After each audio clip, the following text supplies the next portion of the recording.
The Consulting Success podcast is powered by the Clarity Coaching Program.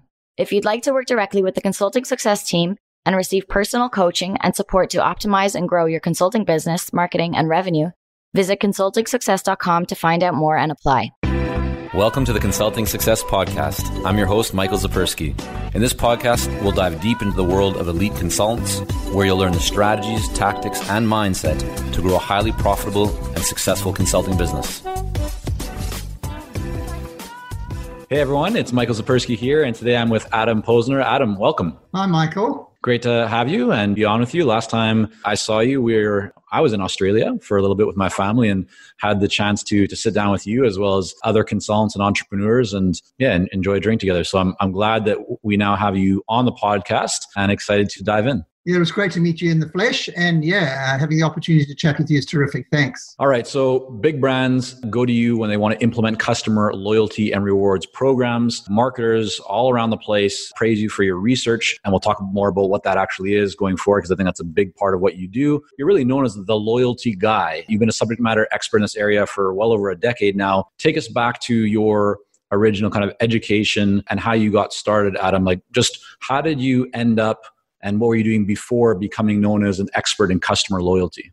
Yeah, look, I'll just quickly give you a snapshot. I immigrated to Australia in 1988 from South Africa. And when I was in South Africa, I was in the Defence Forces, in the South African Air Force for a period of time, and then worked as a time and motion analyst, would you believe, or what they call a productivity analyst in those days for a large insurance company, and landed in Australia. And for the first few years, I ran a few restaurants and I was in the food business for a while, and then also launched a maths education software program, generating leads for a sales force. So really getting to sort of what I call direct marketing in those early 90s. And then I landed actually in a direct marketing agency here in Melbourne and worked in direct marketing for the next 14 years. In strategy and consulting. And as you know, what direct marketing or data-driven marketing, as it was known in those days, is where I worked on all brands of all shapes and sizes as an agency person, and then ventured into my own agency in 2007,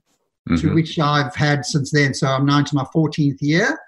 And I've evolved over the years. So it started off sort of more of an acquisition agency, generating leads for clients and so on.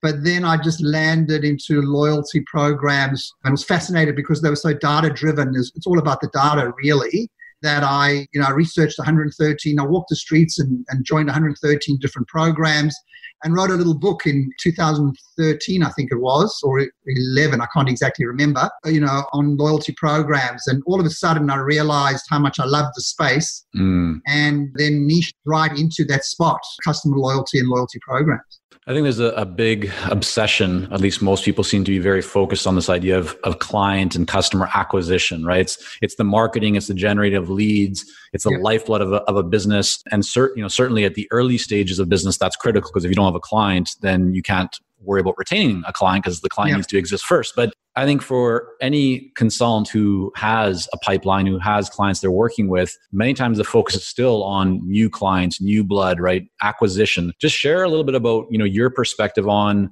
why creating kind of customer loyalty and retaining existing clients is so important. Yeah, I think it comes from a mantra that I believe, which is actually your existing customers are your new customers. Because your existing customers, if you care and nurture them, then they are the source of new customers.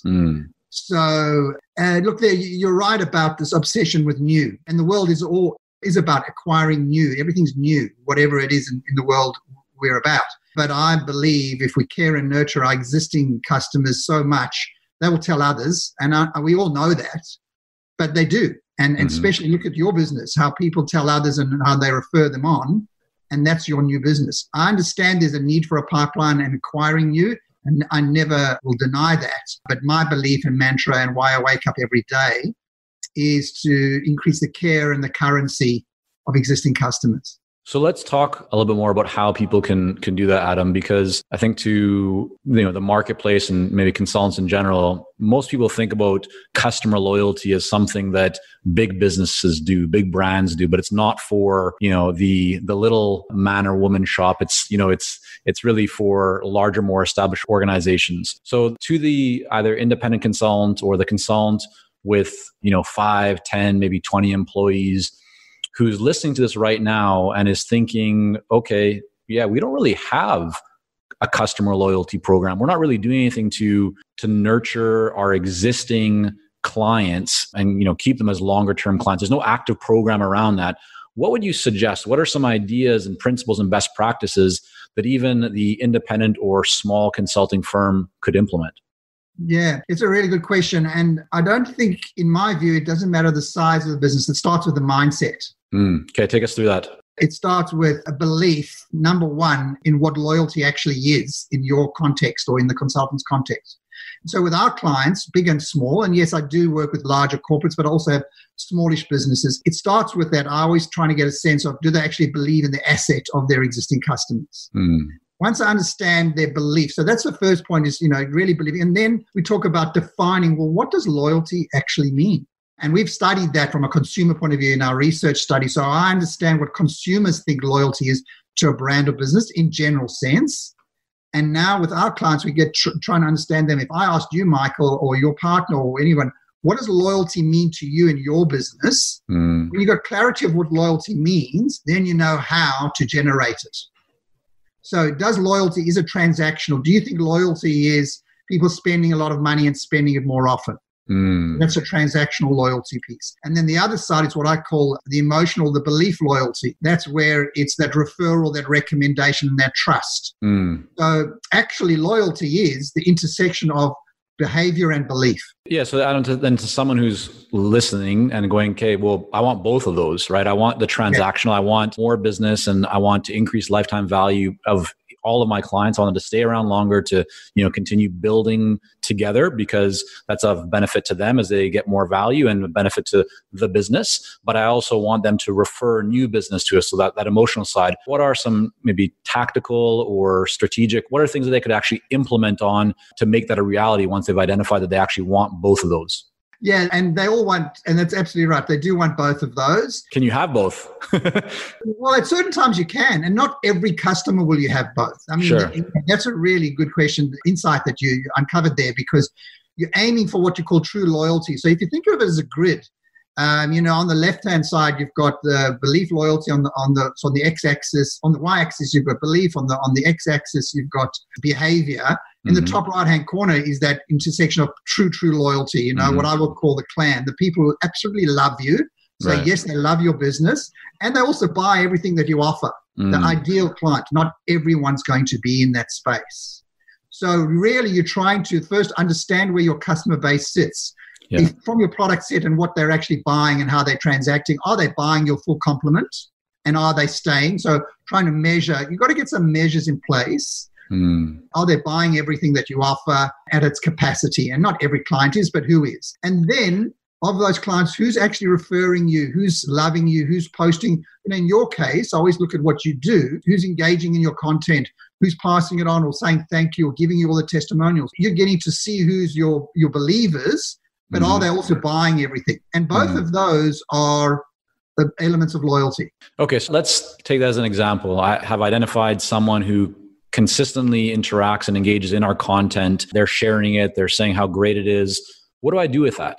If I'm, just for everyone listening and watching, what action could I take now to cultivate that connection, that relationship, to create more loyalty around it? Yeah, I think then now we've got to look at, because they're not, from what I'm understanding, if they're not actually transacting and feeding the revenue generator. Yeah, as one example. As one example. So they're very high on the belief loyalty. And by the way, that is, even though it doesn't hit your back pocket, it's still a very important part of loyalty. But if you want to convert them into transactional, I guess that's where you've got to start asking them, well, why aren't they? And what's stopping them? So what are the barriers for them not buying what you offer? And you may never get them to buy, but it doesn't mean that they're a lost customer, because they're still loyal and they're still sharing and engaging. Right. So what would you do with them? If you can't convert them to a transaction or buy what you offer, then keep nurturing and loving their thanking and recognizing that they are sharing. Further than that, as I say, you want to try and convert them ultimately to transaction. Because that's like when I hear the word loyalty or loyalty programs or customer loyalty programs, I often think about this idea of it's about engaging as the brand or the company or the person, right? It's about going to those people who you want them to become more loyal, whether it's transactional or kind of emotional, and thinking of things that you can do to bring them back more often or just to engage with them more frequently. Is that accurate, or am I missing something in that kind of idea? No, I think you're always doing what you're doing. I mean, I can only reflect on how you operate, but you're consistently obviously staying in their space or communicating with them through your channels. Mm-hmm. So you've got this multi-touch, I call it the octopus approach. You're very smart. Or what I've seen is you're using multiple channels, multiple messages, and reaching through different tentacles to keep them and what you're offering top of mind, so that when the time is right, they will transact. Yeah. So continue doing what you're doing, and also, having pit stops every so often, asking them, straight question: what is it about? Why do you love my content, and why? And perhaps even asking, why aren't you purchasing? And they may have a reason, and in which case you've got a definition from which you can influence or not. It's all about getting back some control. So, keep nurturing, keep staying until, they will decide whether it's enough or too much. And you'll get a gauge. And how important is it for the consultant and, the consulting firm owner to engage in actually asking those questions, right? So whether it's a direct, message on LinkedIn, an email, a phone call, an in-person, or even a survey, the dreaded survey that everyone kind of dislikes, but yet we know that I believe them to be very valuable from a kind of data collection and insight perspective. Like, how important are those questions, and how often should people be asking them? I don't think there's a one size fits all. So, to say to you, here's the standard way to do it. I think it's more about the cadence, or, how often, thinking about the frequency of those ask. So you're giving and you're giving and you're giving, and then you stop and you ask for something back. Yeah. So it's managing the cadence of that over let's say a 12-month period. But if it's a formal survey, every 3, 6, 12 months, and this is what I call about the cadence, it's also about the extent of, thinking about what are you actually asking. Mm-hmm. And it's interesting you ask that question, because right now I'm doing a diagnostic, and it's a typical tool for a consultant, in which I'm sending it out to my customer base saying, here's a 37-point yes/no checklist for you to look at your customer loyalty and rewards program strategies. It's free, fill it in if you want to. You'll get a little report. Clearly, from my point of view, if they do fill it in, I'll get a response and see where they are. And if they want to pursue it further, I don't push too hard. I'll get a sense as to whether they want me to start engaging on where their gaps are. Hey, it's Michael here, and we'll be right back to the podcast. But first, are you ready to grow, scale, and take your consulting business and marketing to the next level? If so, our Clarity Coaching Program may be a great fit for you. You'll work with our experienced team to set up a strategic plan for your business and coach you step by step in areas like how to consistently attract more leads, develop a magnetic message that resonates with your ideal clients, strategically package and position your services, earn higher fees, win more proposals, and scale your business. To find out more about Clarity Coaching and apply, go to consultingsuccess.com and click on coaching. I want to come back to that, because I think just what you discussed right there, or explain that you're going through, is something that a lot of people could get value from. Before doing that, as you're talking right now, Adam, it really brings back a memory that I have of one of our first mentors who kind of taught us this idea of like the hyper responsive client or customer. And that is, I just want to share with everyone listening and watching right now, which is that, within even your client base, it's not all one size fits all, right? You have different types of clients. You have those who, as Adam shared, are going to buy everything that you put out or everything that you offer because they love you, they love what you do, they're your fans. And you'll have others who, might transact once, or I'm not even a big fan of that word necessarily, I'm more relationship based, not transactional, but right, they might purchase from you once, you work with them once, whatever, but they're not necessarily going to be long-term fans. Yeah. And asking these kinds of questions like Adam is suggesting right now, and just, opening up your mindset to engage with both your existing clients as well as prospective clients, or the fans that you have that have even never purchased from you, can really help you to understand who the hyper responsive kind of market and client is.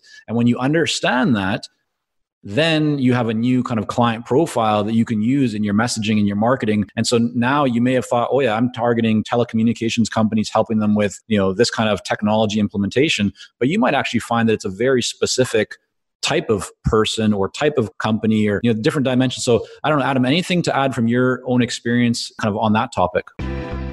While we work with a lot of seasoned and experienced consultants here at Consulting Success, I'm often contacted by new early stage consultants.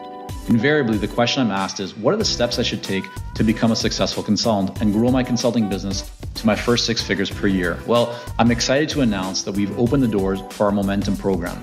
This is our most popular program for early stage consultants, and it has helped almost 1,000 consultants to start, run, and grow successful consulting businesses. It gives you the step-by-step plan to help you with your messaging, your fees, and pricing strategies, how to win more proposals, how to go to market more effectively, developing a marketing system to generate leads consistently, and so much more. And right now, until September the 19th, you can sign up for Momentum and get 50% off the regular price by going to consultingsuccess.com/audio. That's consultingsuccess.com/audio, AUDIO. Only 100 spots are available to join Momentum and get 50% off. This deal is only available until September the 19th or until all 100 spots are gone. We won't be opening up new spots in this program for several months, so don't wait. Go to consultingsuccess.com/audio. That's consultingsuccess.com/audio, AUDIO.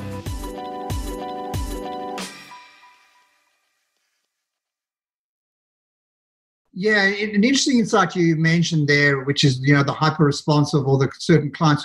I've got a nice database of leads that I've generated from my research, and I go to that base every, in a communication strategy, trying to sharing content. But like I've just said, I'm about to send this diagnostic. They're not all clients. In fact, I don't need a lot of clients in my consulting practice. I just need some small, high-quality ones. And even if I get a small number completing my diagnostic who aren't clients, I know who's on that next stage of their journey and how I can stay now more personally in touch with them. Yeah. So it's not fully automated. It's not a seamless process, and I can improve in that space, but I've got a bit of a strategy that I'm working in a plan that... Hold on, Adam. Just wait 1 second. So you're telling me that everything is not fully automated and you actually have to do a little bit of work to generate leads? Is that possible? I thought you just push a button on LinkedIn and, you set up your feed and... Well, it looks like you do, so I'm following you, but no. Clearly there's some heavy lifting every day, every week, every month. Well, that's called consistency, and that's called, having a real business. I think these days just too many people are of the belief, they're led, by the quote unquote guru online or whoever it is, that things are very, very simple and, nothing takes work, and you just, sign up for the latest LinkedIn automation service and sit on your laurels.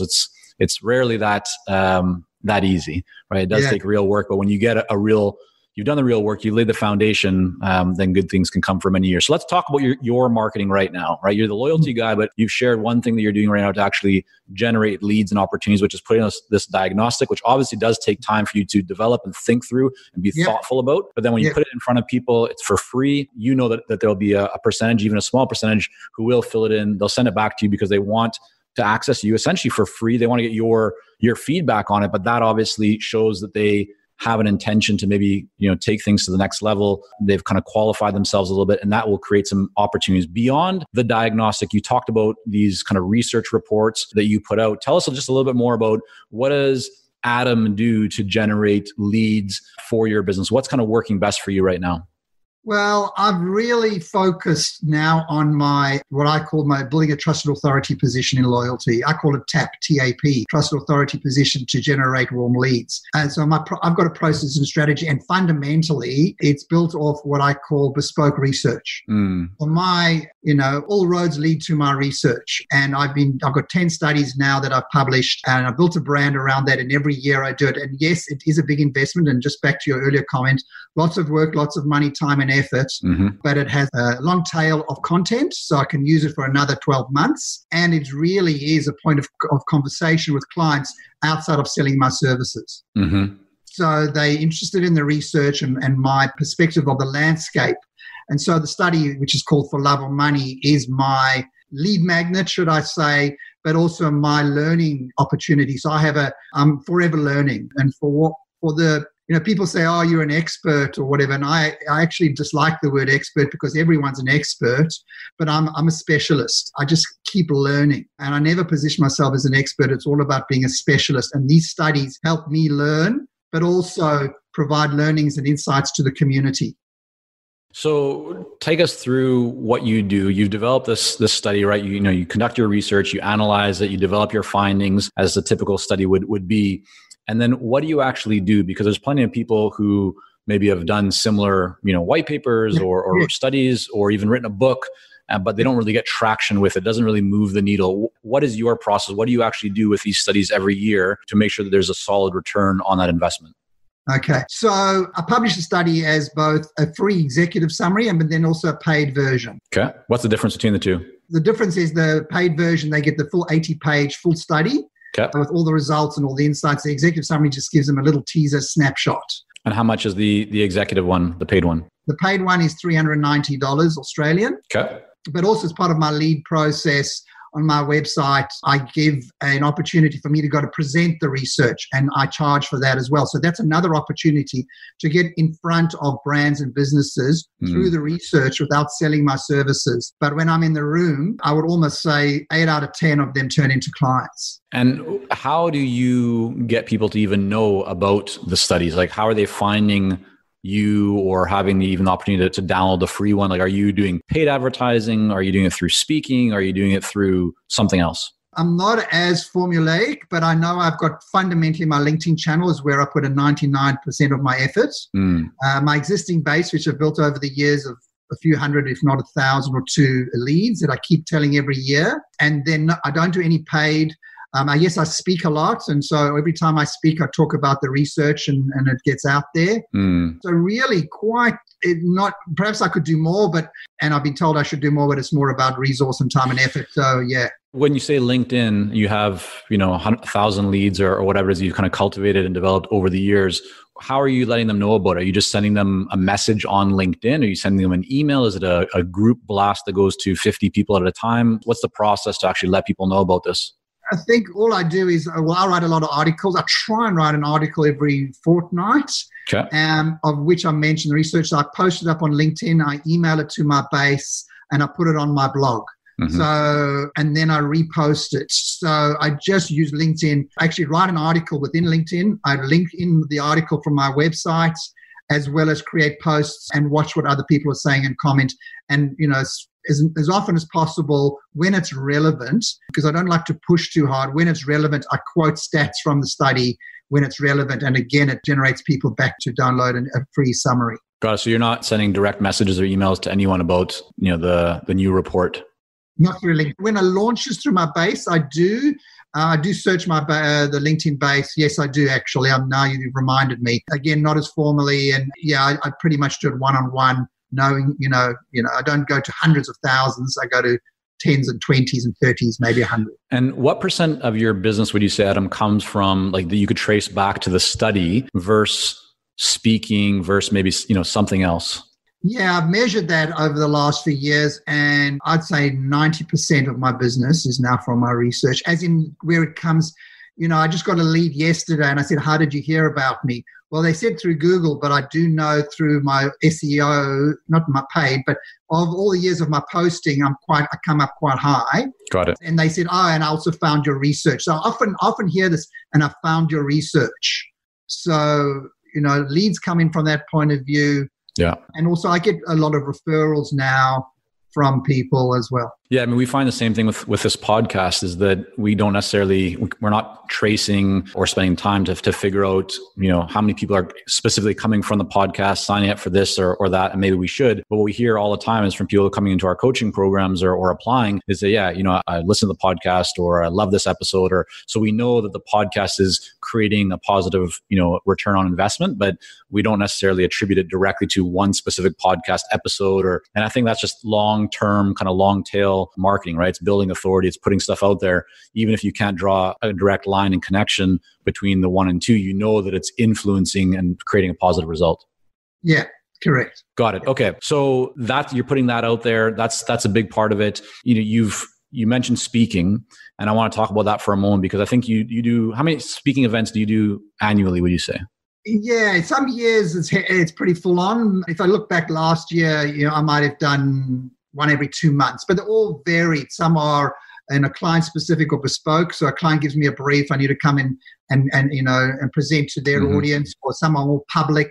Some are paid, some are free. I'm very careful in which I give away for free because I know how valuable the content is when I go.